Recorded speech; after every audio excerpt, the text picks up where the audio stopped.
लड़का बनी बहू। पूरे 28 साल का हो चुका था ऋषभ, लेकिन शादी करने को तैयार ही नहीं था। माँ बाप पूरी तरह से परेशान हो चुके थे। जब भी किसी लड़की का रिश्ता ऋषभ के लिए लेकर आते तो वो शादी करने से साफ मना कर देता, चाहे लड़की कितनी भी सुंदर, कितनी भी अच्छी क्यों ना हो। ऋषभ के माँ बाप को इसकी वजह समझ में नहीं आ रही थी। अरे ऋषभ बेटा, अच्छी खासी नौकरी लग गई है, दिखता भी इतना अच्छा है, आखिर बात क्या है, तुझे शादी क्यों नहीं करनी? देख, तू हमारा इकलौता बेटा है, अगर तू शादी नहीं करेगा तो कैसे काम चलेगा? लेकिन मैं शादी करना ही नहीं चाहता, मुझे कोई लड़की पसंद नहीं आती। अरे बेटा, अगर कोई लड़की तुझे पसंद हो तो उससे शादी कर ले, हमें कोई एतराज नहीं है। हाँ ऋषभ बेटा, अब देख, तेरी माँ से भी काम नहीं होता। घर में एक बहू आ जाएगी तो कम से कम घर का माहौल भी अच्छा होगा और तेरी माँ को मदद भी मिल जाएगी। लेकिन मम्मी पापा कहा ना, मुझे लड़कियां पसंद ही नहीं आती। अरे लड़कियां पसंद नहीं आती तो क्या लड़का पसंद आता है? वो तो वक्त आने पर ही पता चलेगा। ऋषभ की बात सुनकर उसके माँ और पापा का सर चकरा जाता है। कुछ दिनों के लिए ऋषभ अपने ऑफिस के काम से शहर से बाहर जाता है और जब लौट कर आता है तो सामने का नजारा देखकर उसके माँ पापा बेहोश होते होते रह जाते हैं। अरे ये क्या, ये तुम्हारे साथ कौन है? माँ, ये दीपक है, मेरी पत्नी। हम दोनों ने शादी कर लिया है। दीपक तुम्हारी पत्नी कैसे हो सकता है? अरे दीपिका होती तो बात समझ में भी आती, ये तो लड़का है। तो क्या हुआ पापा, आजकल तो ये सब फैशन में है और मैंने आपको बताया था कि मुझे लड़कियां पसंद नहीं आती। अरे तो इसका मतलब ये थोड़ी है कि तुम दीपक को दीपिका बनाकर ले आओगे। मुझे बहू चाहिए, बहू के रूप में, ये आदमी नहीं। लेकिन मम्मी जी, मैं आपकी बेटे से बहुत प्यार करती हूँ, मेरा मतलब करता हूँ। अरे इसको तो करता हूँ करती हूँ का अंतर भी नहीं पता, लेकर जाए इसे वापस। अगर आपने इसे घर से बाहर निकाला पापा तो मैं भी इसे के साथ चला जाऊंगा। मैं ऋषभ के बिना जी नहीं सकती, मेरा मतलब जी नहीं सकता। हमारा जिंदगी भर का साथ है, प्लीज हमें अलग मत कीजिए मम्मी जी, पापा जी। हे भगवान, ये तूने क्या दिन दिखाया? मेरे बेटे को थोड़ी अकल दे दे, लड़के को बहू बनाकर घर में ले आया है। अब क्या होगा, हम दुनिया को क्या मुंह दिखाएंगे? माँ, बेकार में परेशान हो रही हो। दीपक आपके सारे काम करेगी और एक अच्छी बहू की तरह आपके साथ रहेगी, देखना। पहले तो खुद तो क्लियर कर ले कि यह कुछ करेगा या करेगी, बाद में हम सोचते हैं कि हम क्या करें। बहू के आने के बाद क्या करते हैं, मुंह दिखाई की रस्म, तो आप भी वही कर लीजिए। आप चाहे तो मैं पूरे मोहल्ले में न्योता दे आती हूँ। अरे रहने दे, तेरी वजह से बेइज्जती और ज्यादा होगी। आई बड़ी, अब मेरा मतलब है आया बड़ा न्योता देने वाला। अगले दिन सुबह के वक्त दीपक बड़ी नजाकत से चलता हुआ सबके लिए चाय बनाकर सुबह सुबह बालकनी में आ जाता है। प्रणाम मम्मी जी, प्रणाम पापा जी। ये देखिए, चाय बिल्कुल आपकी पसंद की है। मुझे ऋषभ ने सब कुछ बता दिया था कि आपको क्या क्या पसंद है। हे भगवान, ये सब क्या हो रहा है? ये क्या नौटंकी है? नौटंकी कहाँ है? माँ देखिए तो, मेरा दीपक आपका कितना ख्याल रख रहा है। लाओ, अब जो भी है, जैसे भी है, चाय पियेंगे ही सही। थोड़ी देर के बाद, वैसे दीपक, चाय तो तुमने बहुत अच्छी बनाई है, चलो कुछ तो अच्छा हुआ। अगले दिन, आज सुनते हैं, आज पैरों में बड़ा दर्द हो रहा है, लग रहा है घुटनों में फिर से कुछ न कुछ प्रॉब्लम हो रही है।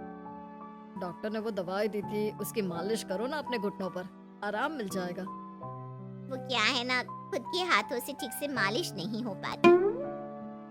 अरे मम्मी जी, आपको परेशान होने की क्या जरूरत है, मैं हूँ ना, लाइए मैं आपके पैरों पर मालिश कर देता हूँ, मेरा मतलब कर देती हूँ।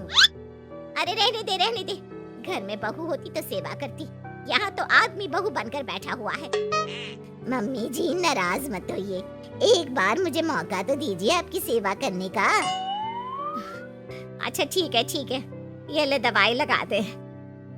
दीपक बहुत अच्छे तरीके से घुटनों की मालिश करता है।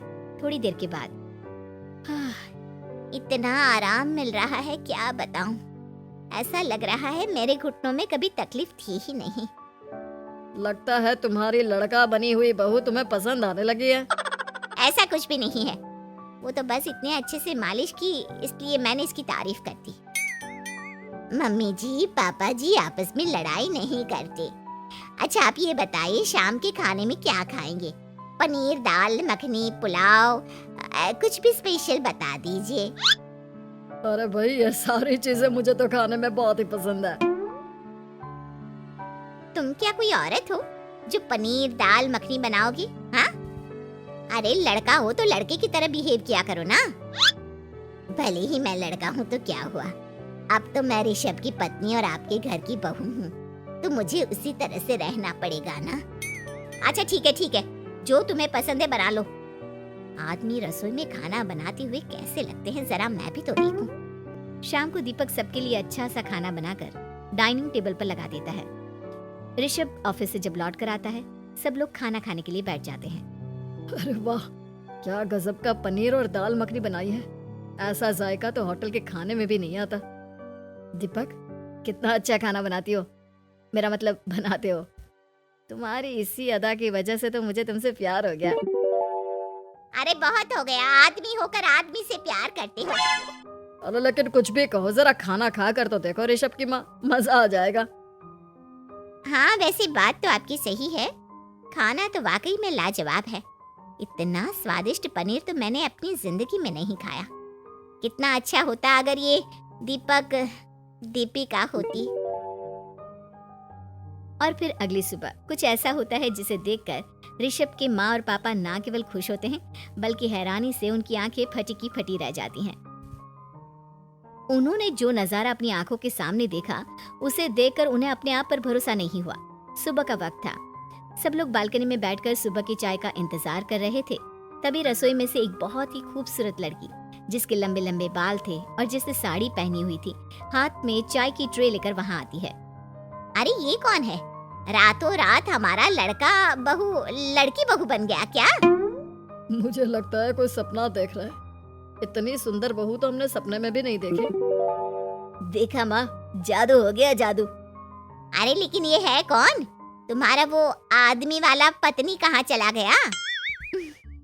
आपने मुझे पहचाना नहीं? मैं दीपक नहीं दीपिका हूँ। इतने दिन से लड़के के कपड़े पहनकर आपके घर में आपकी बहू बनी हुई थी। माँ ये दीपक नहीं, दरअसल ये दीपिका थी, लेकिन इसे लड़कों की तरह रहने का शौक था और इसे लड़की की तरह रहना मंजूर नहीं था, इसलिए मैं इसे लड़के के रूप में आपकी बहू बनाकर यहाँ ले आया। तो फिर अचानक ये उसका हृदय परिवर्तन और रूप परिवर्तन कैसे हो गया? वो क्या है ना, मुझे बाद में एहसास हुआ कि आप लोग इस बात को लेकर बहुत दुखी हैं कि आपके बेटे ने एक लड़की के साथ शादी की है, इसलिए मैं अपने असली रूप में वापस आ गई।